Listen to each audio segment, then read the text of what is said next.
If your invention isn't novel, don't bother trying to patent it. It's not going to work. I've been doing this for a long time, and I've seen a lot of inventors come to me and say, we've never seen this out there before, or it doesn't exist. Does it? That's what we're trying to answer when we look at novelty.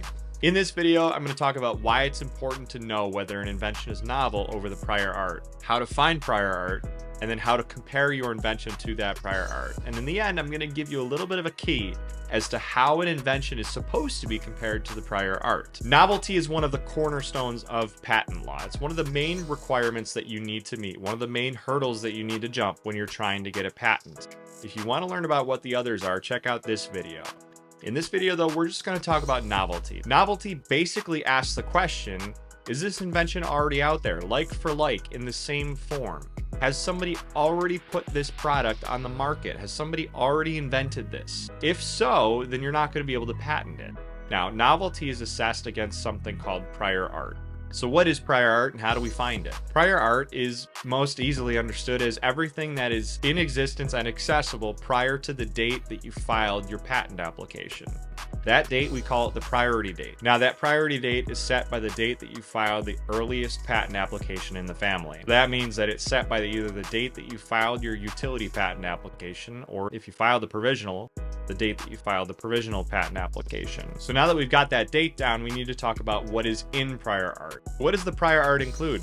Quite a bit. It's going to include patents, published patent applications, even if they're abandoned, even beyond patent applications, academic literature, books. It's going to include products that are sold. It's going to include products that were sold and failed, offers for sale that have been made for products or services. It's going to include basically anything that is made accessible to the public anywhere in the world. And guess what? Your own work can be included in that. So even if you started selling the invention 3 or 4 years ago, that work that you did 3 or 4 years ago can work against your ability to get a patent now.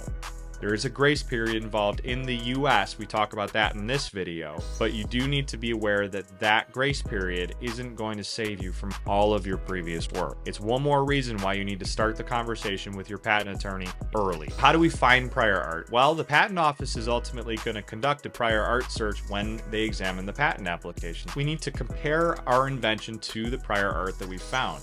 Usually that search is going to give you about 10 to 15 different results that are considered to be the closest things that the searcher was able to find to your invention. And that's where we need to get into the comparison. We need to take a look at these results and find out whether your invention, your inventive hook that you're trying to cover in a patent, is covered like for like in any one of these documents. If it is, then we may have a novelty issue. And if it's covered in multiple documents, we may have an obviousness issue. So Josh, you're telling me that I need to compare the invention or the inventive hook to the prior art. How do I do that? And that's where we come to the bonus for this video, and that is that you have to compare the claims. Ultimately, your patent application is going to rise or fall on whether your claims meet the requirements of the patent law. And that is that they're supported, that they're novel, that they're not obvious, that they're eligible, and that there's utility to them. Just focused on novelty, you need to take your claims, break them apart into what are called the limitations of the claims. Some people call them the elements of the claims, the features.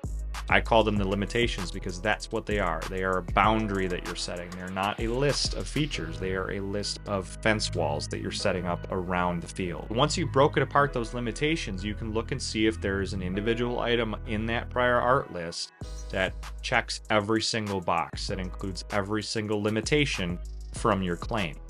If there's something that includes every limitation from your claim, then your invention isn't novel. You may need to add additional limitations at this point, or you may need to reassess whether you need to go forward with the patent. It's really important that we have this novelty requirement in patent law because we want to make sure that people aren't patenting things that are already existing so that we can ultimately contribute to the progress of science and engineering. My name's Josh Mertzloff. I'm an IP attorney. I founded Stake to help deep tech startups build their IP portfolios out. If you think this video is helpful, please make sure to like it, subscribe to the channel, and share it with others.